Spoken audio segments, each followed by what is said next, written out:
Merci beaucoup Abakar Kondé. Maintenant, on va attaquer les sujets du supplément d'ensemble avec vous. Ibrahim Sorilin Konsouma, on parle du paiement de salaire par exemple, avec l'extrait de naissance biométrique. L'obtention de tous ces documents administratifs constitue aujourd'hui un calvaire, surtout pour les fonctionnaires. Oui, je prends l'exemple de l'extrait de naissance biométrique dans les communes. Aujourd'hui, tout le pays est presque remué puisque pour ceux qui doivent avoir les cartes d'identité nationale, il faut avoir l'extrait. Et le calvaire commence où? Au niveau des banques. C'est quelle banque? C'est Aura Bank seulement qui a l'exclusivité, en tout cas du dépôt des cautions. Mais quand vous venez là, Aura Bank, aujourd'hui pratiquement constitue un problème puisque ceux qui viennent pour avoir même le reçu, vous êtes obligé de passer des heures et des jours à attendre votre tour. Pourquoi ne pas mettre en place un autre système qui puisse permettre aujourd'hui aux citoyens de faire ces opérations, en tout cas sans tout ce à quoi on est en train d'assister. 2. Aller au niveau des communes. Pour avoir l'extrait de naissance, des citoyens guinéens actuellement se réveillent entre 1h du matin à 4h pour avoir une place dans la file indienne au niveau des communes. Ils y passent toutes les journées. Les documents que nous voulons pour des Guinéens, c'est pour ou contre les Guinéens. Puisque avec cette procédure, j'ai comme l'impression qu'on est en train d'esclavagiser ces paisibles citoyens. C'est pour un document administratif. Vous devez vous réveiller à 1h du matin ou vous présenter à 4h du matin. Passer toute une journée sans que vous ne soyez pris. Je crois que c'est des choses qui sont à revoir. On a dénoncé, mais aucun mécanisme n'a été mis en place pour au moins soulager les citoyens ou pour quand même faire de sorte que ces procédures soient un peu, pourquoi pas, souples. Mais très malheureusement, Khalil allait à la mairie de Ratoma et ailleurs. Mais vous voyez des citoyens, on dirait des réfugiés, qui viennent pour des simples cartes, qui ont versé de l'argent, mais qui sont incapables d'avoir leurs documents. Aujourd'hui, c'est le cri de cœur dans les quartiers, un peu partout, puisque ces documents sont valeureux, mais leur obtention est devenue un véritable goulot d'étranglement. Sur tous les toits, on a crié, on n'est pas écouté. Les gouvernants, c'est pourquoi? C'est pour les gouverner. Mais si les mesures que vous mettez en place sont contre les gouvernés ou fatiguent les gouvernés, mieux vaut trouver des solutions pour au moins adoucir oui, mais ce que vous faites. Est-ce que cette situation ne s'explique pas par d'autres raisons, Ibrahim Sorilin Konsouma? Quand même, ce sont des documents qui sont vraiment sécurisés. Hein, et pour les obtenir, il y a tout un process qui est mis en place et qu'il va falloir respecter, qu'il va falloir suivre. Et au-delà de tout ça, pratiquement tout est concentré qu'au niveau qu'une seule banque. Et ce qui fait que la demande va être beaucoup plus croissante et au finish, ça peut engendrer des fois des retards, des petits retards. Alors, dans l'obtention. Khalil, c'est là-bas le problème. Une certaine lenteur, voilà. C'est là-bas le problème. Pourquoi c'est la seule banque qui doit recevoir tous ces citoyens? Est-ce qu'on ne peut pas étendre cette mesure à d'autres banques pour soulager ces citoyens? La question reste posée. On a dénoncé, il n'y a pas ce qu'on n'a pas dit. On n'est pas contre la banque. Mais on est contre le fait de ce monopole au niveau de la banque qui n'arrange pas les citoyens. Au niveau des communes, mettez plusieurs guichets en place. Mais si vous voulez que c'est une ou deux personnes qui reçoivent par jour 500, 1000 personnes, 1000 citoyens pour les documents, c'est des problèmes. Mettez des mécanismes en place, des procédures de sorte que ceux qui viennent soient en tout cas reçus de façon accélérée dans leur démarche. Mais si vous mettez une seule personne pour recevoir 10 000 personnes par jour, il y a des problèmes. On a dénoncé. On n'est pas contre peut-être l'État guinéen. Mais nous, on prévient. On est pédagogue, nous sommes des acteurs, nous sommes des citoyens. On vit des choses et dès qu'on voit, nous, on vient dénoncer. C'est pour que les autorités puissent prendre des mesures. Aujourd'hui, si de ce côté, ça ne va pas, mais prenez d'autres mesures pour soulager au moins les citoyens. Mais on dénonce.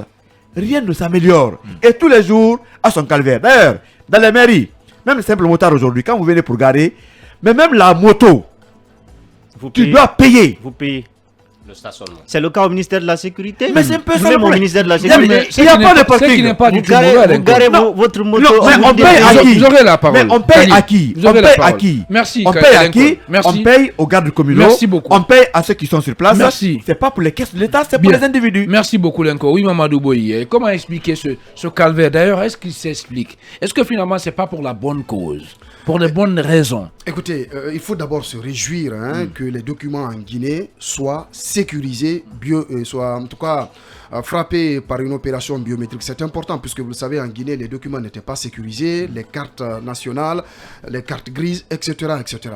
Donc il faut quand même se réjouir de ça. Mais de l'autre côté, autant il faut sécuriser les documents administratifs en Guinée, autant il faut faciliter aussi l'obtention de ces documents par les citoyens. C'est important. Orabank a le monopole, l'exclusivité dans le cadre de la délivrance des reçus que vous devez déposer au niveau de la commune pour avoir l'extrait de naissance. Mais cette banque, elle est seule à détenir ce monopole. Est-ce qu'il ne fallait pas étendre cela à d'autres banques? Parce que moi, par exemple, pour faire ma carte, j'étais obligé, parce qu'il faut être aussi parfois très vigilant, très méticuleux. Vous avez vu la Orabank du côté de Somphonia. Moi, c'est là-bas où je suis parti parce que j'estime que là-bas, il n'y a pas trop de monde aux heures de pointe pour aller faire rapidement le dépôt et avoir ce reçu. Alors que quand vous prenez Orabank du côté de Lambani, eh bien, c'est là-bas. Il y a trop de monde. D'accord? Donc, c'était quand même nécessaire de décentraliser les choses, avoir une ou deux banques. Cela permettrait aux citoyens de pouvoir, n'est-ce pas, naviguer entre les trois banques au lieu d'aller faire des files indiennes dans une seule banque. Ça, c'est un premier aspect. De l'autre côté, vous avez le reçu au niveau de la banque, vous transportez au niveau de la commune pour accéder à l'extrait biométrique avec en toile de forme la prise de photo. Là aussi, vous payez. Mais je pense qu'au niveau de la commune, il faut quand même mettre en place un système, un dispositif permettant quand même de recevoir en même temps plusieurs citoyens. Parce que si c'est une seule personne ou deux personnes, avec tout ce monde qui vient, vous aurez du mal à satisfaire tout le monde. D'où les cris que l'Inco est en train de signaler actuellement. C'est comme le cas aussi au niveau des anciens contractuels. Vous avez vu aussi la grogne à ce côté. Donc je pense qu'au niveau des communes, on doit vraiment faire en sorte qu'un dispositif soit là, qui soit élargi, qui soit en tout cas très grand, permettant de recevoir 5, 6, 7 citoyens en même temps. Cela va décanter au fur et à mesure le nombre de personnes qui viennent. Il y a aussi le fait que ce processus, il faut quand même le savoir, prend un peu de temps. Parce que moi, une première fois, j'avais en tout cas fait la carte. Elle est perdue parce que c'est une pièce sensible, elle peut se perdre facilement. Pour renouveler, vous faire le duplicata de cette carte, bon Dieu, c'est toute une montagne à déplacer. Parce que là encore, vous partez, vous faites un nouveau versement au niveau de la banque, on vous donne un reçu, vous n'avez plus maintenant à aller au niveau de la commune parce que vous disposez d'un extrait de naissance, vous vous rendez au commissariat central, mais bon Dieu, déjà vous êtes dans le système. Parce que quand vous partez au niveau du commissariat, vous avez toutes vos filiations, toutes les données biométriques qui sont introduites dans les machines. Vous êtes déjà dans les bases de données. Il faut encore faire un mois ou plus pour avoir la carte que vous avez perdue. Je pense que là aussi, l'opérateur qui s'occupe, en tout cas, de la production de ces cartes, doit aussi faire en sorte que le process soit un peu accéléré. Donc, l'un dans l'autre, c'est bien beau. Les documents doivent être sécurisés. Il faut que la Guinée aussi, en tout cas, quitte le côté rudimentaire pour se mettre au diapason des documents sécurisés. C'est extrêmement important. Bien. Mais le process, les procédures d'obtention, en tout cas de ces documents au niveau des citoyens, il faut y réfléchir. Il faut mettre des dispositifs permettant aux citoyens de ne pas trop galérer dans les points dans les communes, mais aussi dans les commissariats. C'est très important. Emmanuel Mimono, est-ce qu'il ne fallait pas aussi mettre en place un mécanisme pour faciliter la tâche, par exemple, aux fonctionnaires? C'est important. Non, mais il n'y a pas de super Guinéen. Non, j'insiste, il n'y a pas de super Guinéen, mais c'est important. S'il vous plaît, quand même, ce sont ces fonctionnaires qui font fonctionner l'administration. C'est important aussi. Vous avez des Guinéens... Quand un fonctionnaire est absent de son bureau, naturellement, c'est un citoyen qui va en payer le prix aussi, Emmanuel. Vous en avez aussi de la diaspora qui ont perdu des opportunités, qui ont perdu des voyages parce qu'ils n'ont pas pu obtenir ces pièces ici. Mais il n'y a pas de super Guinéen. Moi, je reste sur ça. Il n'y a pas de super Guinéen. Je vous le concède. Donc c'est comme ça, vous voyez ça. Il n'y a pas de super Guinéen, à mon avis. Ce dont on parle, c'est une question qui est globale et qui touche tout le monde. Et je crois que ce qui est important ici à regarder, c'est peut-être comment le système peut être performant au bénéfice de tout le monde. Maintenant, moi, je m'interroge quand même. Est-ce que le système informatisé en tant que tel, il appartient à l'État guinéen? Je ne suis pas sûr. Je crois que c'est un projet qui est sous une sorte de BOT et qui veut dire donc que l'infrastructure n'appartient pas forcément à l'État guinéen. L'infrastructure appartient à un partenaire technique étranger. Ça, c'est une chose. Donc, ça fait que l'accès à la plateforme ne peut pas être comme si vous venez dans un bureau d'un fonctionnaire public pour avoir rapidement quelque chose et continuer parce que eux-mêmes, ceux qui font ces cartes, demandent le service à une plateforme technique qui est détenue par un opérateur technique étranger. C'est pourquoi quand vous allez dans ces lieux, notamment dans les commissariats, ils peuvent faire toutes les démarches, ils peuvent faire toutes les procédures, ils engagent, mais pour que la carte sorte, il faut que l'opérateur technique la valide. Et cet opérateur technique, ce n'est pas le commissaire, ce n'est pas le ministre de la Sécurité, c'est un partenaire qui travaille avec le gouvernement. C'est là où se situe justement le problème. Parce que si par exemple cette plateforme-là était peut-être la propriété de l'État guinéen, je crois que les choses auraient pu aller plus vite. Ne pensez pas que ceux qui sont en train de concevoir ces cartes font exprès pour les retarder. Non. Vous demandez à ces policiers ou à ces agents qui font le travail, ils vont vous dire, certains ils peuvent vous dire qu'on peut faire 2 jours, 3 jours, on n'a pas accès au réseau. C'est pas comme s'il s'agit du réseau internet ou le réseau téléphonique, mais le réseau, l'accès à la plateforme technique qui délivre cette carte-là, c'est parce que ce n'est pas pour eux. Quand vous venez, ils entrent les informations, ils les envoient à l'opérateur. Tant que cet opérateur-là, qui est privé, n'a pas renvoyé, il ne peut pas vous offrir votre carte. Il y a peut-être des goulots d'étranglement sur la ligne, notamment ces questions de corruption où on vous demande de l'argent, 10 000, 20 000 à gauche et à droite sur tout le parcours. Ça, c'est autre chose. Mais ça retarde. Je ne suis pas sûr que ce retard-là soit de la volonté de ces policiers, en tout cas, qui sont chargés de faire ce travail, parce que ce ne sont pas eux qui conçoivent. Ils sont juste des acteurs qui entrent les informations dans un système et le système leur délivre la carte et ils vous la remettent. Tant que le système n'a pas délivré, ils ne peuvent pas vous la remettre et il se trouve que ce n'est pas eux qui forcent le système envoie quand il est prêt, malheureusement. C'est là où peut-être la responsabilité de l'État est engagée dans le choix de l'opérateur qui doit faire ce travail. Vous regardez par exemple le cas également des passeports biométriques. Quand vous faites une demande de passeport biométrique aujourd'hui, la validation, en fait, le système en tant que tel n'est même pas logé en Guinée. Ça peut vous prendre du temps.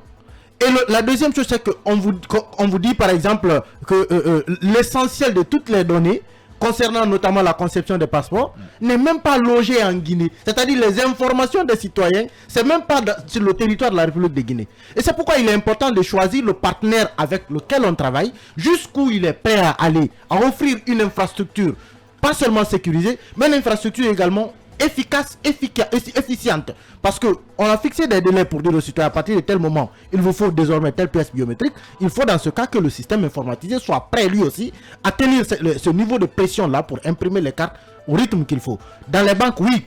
Là également, on enregistre du retard, on aurait pu diversifier. Ça aurait même pu être au niveau de toutes les banques, que le citoyen ait la possibilité à partir de son compte dans n'importe quelle banque du pays, de prendre de l'argent dans son compte et payer directement. Mais là, quand on vous dit qu'il faut forcément Orabank, vous n'êtes pas client de Orabank, mais vous êtes obligé d'aller à Orabank. À Orabank, tout le monde fait la ruée vers Orabank, évidemment. On apprend que... Ça pose une non, juste une information. On se complète. On apprend que l'opération est étendue également à FBN Bank. Bon, ça fait juste un mois. Étant donné que cette banque est nouvelle, donc on peut bien, dire que voilà. J'espère que toute cette publicité, après cette émission, que Sekou Diabaté, le directeur commercial, ne va pas me tendre une facture. Hein. Non, bon, pas allez-y, oui, on aide les citoyens. Oui, on est obligé de citer. Oui, c'est important. Dites tout simplement les banques. Merci beaucoup. Étant donné que toutes les banques qui opèrent en Guinée sont connectées forcément à la banque centrale, donc on aurait pu dire tout simplement aux citoyens qu'il pouvait faire le versement dans sa banque, la banque où il a son compte. C'est plus facile de venir là où vous avez votre propre compte, de prendre un montant de là et le transférer là où vous avez un reçu. C'est plus simple que de pousser tout le monde vers une banque ou 2 banques seulement. Bien. Je pense que ce niveau de pression aussi peut expliquer le retard dans les banques. Bien. Mais de l'autre côté, je rappelle encore, l'opérateur n'est pas guinéen. Les opérations sont certes demandées par les Guinéens, mais les Guinéens ne sont pas responsables forcément du retard. Bien, allez, Emmanuel Milimono, très complet sur ce dossier. Khalil Kamara, votre grille de lecture là-dessus? Les difficultés dans l'obtention des documents administratifs en Guinée, elles sont réelles. On ne peut pas les nier. Ce que je déplore dans ces situations, c'est d'abord pour un premier temps, si vous voulez, quand vous partez dans ces services-là, il y a toujours des rapprochements. Il y a toujours des combines. C'est-à-dire que quand, par exemple, vous devez aller dans une mairie, il faut d'abord avoir une relation, une combine. C'est-à-dire qui vous permettra d'entrer facilement en possession du document que vous réclamez. C'est une réalité. Vous partez au ministère de la Sécurité en ce qui concerne la confection des passeports, mais c'est la même chose. C'est-à-dire qu'il y a 2 voies. Vous optez pour une voie. la voie rapide et la voie lente. Si vous voulez la voie rapide, vous devez passer par d'autres moyens, c'est-à-dire vous déboursez plus que le prix légal. Maintenant, si vous voulez la voie lente, parce qu'il y a toutes ces personnes, il y a ces négociateurs, ces démarcheurs même, à l'entrée même du service. Donc on vous demande, vous êtes pressé ou vous ne l'êtes pas. Si vous êtes pressé, donc vous devez payer chèrement. Donc si vous n'êtes pas pressé, vous pouvez attendre très longtemps. Quand vous partez, par exemple, vous parlez de ces monopoles au niveau des banques, c'est réel. Je serais d'accord, évidemment, qu'on essaie un peu de décongestionner la banque qui est aujourd'hui chargée de délivrer ces documents. C'est-à-dire que si réellement Lora Bank est aujourd'hui la seule banque qui délivre les documents, qui est en possession, n'est-ce pas, les reçus plutôt. Les reçus, pardon, pour aller au niveau des mairies, je pense que ça peut être aussi dans d'autres mairies. Le problème se pose aujourd'hui dans plusieurs secteurs parce que ça affecte même, si vous voulez, le fonctionnement de l'administration. Je vais vous parler du cas des enseignants contractuels de l'AB. Aujourd'hui, ils ont abandonné les cours parce qu'ils sont confrontés à ces problèmes de documents. Ils n'ont pas leurs documents, la carte d'identité biométrique et autres là qui leur sont exigés. Et aujourd'hui, ils sont obligés d'abandonner les cours pour aller faire la queue pour l'obtention de ces cartes-là. Donc, je pense que c'est pourquoi tout à l'heure j'ai posé la question de savoir est-ce qu'il ne faut pas mettre en place un mécanisme, et pas parce qu'il y a des super Guinéens, mais au moins pour faciliter la tâche, par exemple, aux fonctionnaires. On peut dire par exemple les enseignants. Non, voilà, écoutez, imaginez quand les enseignants abandonnent les salles de classe. Vous se retrouvez dans une rapprocher le service aux administrés, ce n'est pas être super guinéen. Et puis, nous n'avons pas les mêmes occupations. Là, je parle des enseignants. Les enseignants, s'ils n'ont pas leur salaire, ils ne peuvent pas aller dans les cours, ils ne peuvent pas dispenser les cours. Donc, on peut chercher un moyen pour approcher le service, par exemple, à ces enseignants-là, pour qu'ils aient un accès facile aux documents dont ils ont besoin. Mais si réellement on dit que tout le monde doit aller à la banque, tout le monde doit aller à la mairie, parce que c'est comme un recensement. On peut faire le recensement même au niveau des maisons, même au niveau des familles. Donc, c'est pas forcé que le citoyen se déplace pour aller faire un recensement ou un enregistrement. Donc, l'État manque de stratégie. Il faut encore chercher plus de stratégies pour essayer de minimiser les difficultés des citoyens. Sinon, avec... et surtout dans ces banques aussi, c'est autre chose. Hein. C'est autre chose. Je précise que vous avez reçu les excuses de Vista Bank hier soir, suite à votre dénonciation dans cette émission. Oui, on va revenir sur le... On va revenir sur le sujet le lundi si tout va bien. Alors, je vais terminer pour dire que nous sommes confrontés à un problème de personnel dans notre pays, au niveau des administrations. Personnel. Il n'y a pas de ressources humaines? Non, je ne dis pas qu'il n'y en a pas. Alors, de moralité. C'est quoi le problème? De moralité. Oui. Je me dis que quand vous enlevez la question de moralité, de responsabilité du personnel dans tout ce qui se passe,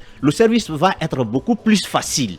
Mais parce que les administrateurs qui sont là ne font pas correctement leur travail. Ils ont toujours besoin d'avoir un quota avant d'abord de rendre le service, ce qui fait que le service devient de plus en plus lent et de plus en plus déplorable. Merci beaucoup Khalil Kamara. Bakar Kondé, nous vous écoutons également. Qu'est-ce que vous pensez de cette situation? Qu'est-ce qu'il faut faire, surtout au niveau de l'État, pour résoudre ces problèmes-là? Je crois que c'est un processus qui a été entamé depuis au temps de faire un régime, on va le dire comme ça, le régime d'Alpha Condé.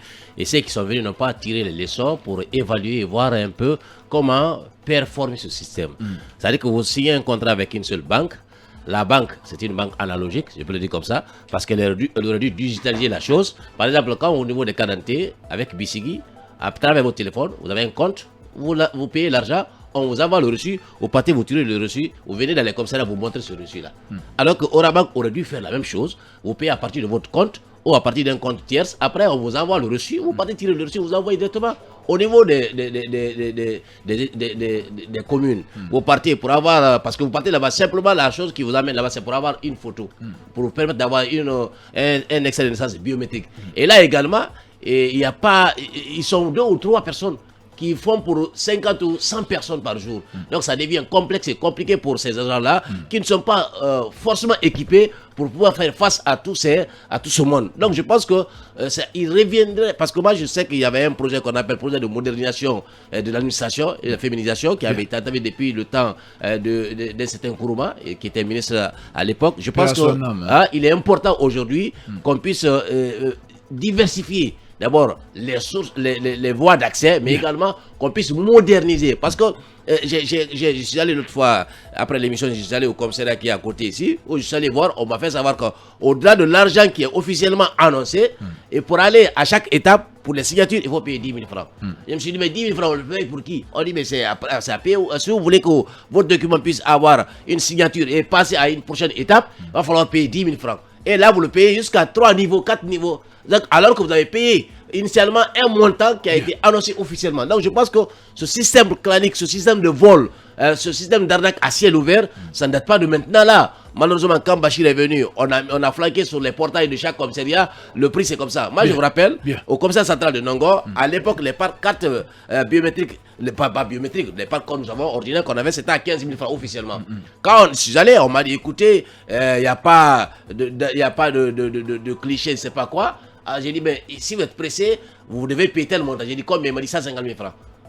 Alors que le prix normal c'est 15 000 francs, j'ai dû payer 150 000 francs pour avoir ma carte en 72 Précisé heures. À l'époque. À l'époque. Voilà, faut pas que Charles White débarque là-bas aujourd'hui. À l'époque, c'était sous Alpha Condé. Sous Alpha Condé. C'est pourquoi je dis que c'est un système qui a commencé. Parce que ce sont nos amis. Et malheureusement, aujourd'hui, il y a des efforts pour rompre avec ces vieilles habitudes. Et malheureusement, comme on dit souvent, les vieilles habitudes ont la peau dure. Donc, il faut aujourd'hui permettre à ces anciens, parce que ce n'est pas seulement que l'abbé. À l'intérieur du pays, il y a des anciens qui ont vidé les salles de classe pour aller chercher ce précieux sésame-là. Alors qu'on pourrait déplacer les gens vers eux. Aujourd'hui, on fait le recensement. Quand on fait le recensement général, il y a des gens, on veut délivrer des moustiquaires. On se déplace pour aller dans les ménages. Pourquoi on ne le fait pas au même moment avec les anciens qui sont en classe? On regarde leurs pièces, on demande des documents à fournir. Après, on continue le processus. Pour dire aux gens, abandonnez les salles de classe, allez chercher votre carte biométrique, allez chercher votre passeport biométrique. Je pense qu'il y aurait mieux de diversifier les sources, les possibilités pour les fonctionnaires, mais également pour les citoyens ordinaires, à avoir accès à ces documents-là sans souffrir. Abakar Condé, directeur de l'information de Sabari FM Guinée, très rapidement. Oui, un citoyen vient de faire juste un témoignage. Il dit que si une erreur est commise par les agents de saisie, qui sont à l'état civil par exemple, le citoyen est obligé encore d'aller payer à la banque pour payer un autre reçu. À chaque erreur commise, c'est le citoyen qui reprend le processus à zéro et qui paye les frais. Donc tout cela c'est à corriger. Tout cela est à corriger. Allez. Voilà. Oui, je voulais compléter. On est pris par le temps. Je voulais compléter Condé. Je pense qu'il a parlé de Bachir Diallo. Bachir Diallo devrait d'abord commencer par arrêter l'extorsion qui est pratiquée aujourd'hui à l'entrée du ministère de la Sécurité. Moi, je suis très hostile à l'injustice. Comment ça? Je vous dis, au ministère de la Sécurité, quand un citoyen va pour un service, vous voulez garer votre moto, les agents qui sont à l'entrée vous demandent l'argent. Il n'y a pas de reçu. Non, il n'y a pas de parking. Non. Pour le stationnement, c'est normal. Où va l'argent? Non, mais juste, attendez, où va l'argent? Ça, c'est notre débat. Bien sûr. Mais le fait de faire payer le stationnement, ça, c'est pas un problème. À partir du moment où ce n'est pas légal, c'est de l'extorsion. Comment ça? C'est illégal? C'est pas réglementé. C'est pas réglementé. Non, attendez. À l'entrée, je vous dis. Attendez. C'est très important. Vous savez, les citoyens, il faut les respecter. Vous partez dans une administration pour un service. L'État a le devoir de vous recevoir. Donc, vous ne pouvez pas aller c'est-à-dire dans l'administration, et que l'État vous demande l'argent de garer votre moto. Vous savez pourquoi c'est pas réglementé? Parce que ça ne se fait pas. Si c'était légal, on allait réglementer, on allait délivrer un reçu aux personnes qui vont. Mais il n'y a pas de reçu. Vous venez vous garer, on vous demande, à la sortie, on vous demande de payer 5 000 francs. On te dit tout simplement. 10 000 francs. On te dit tout mais simplement.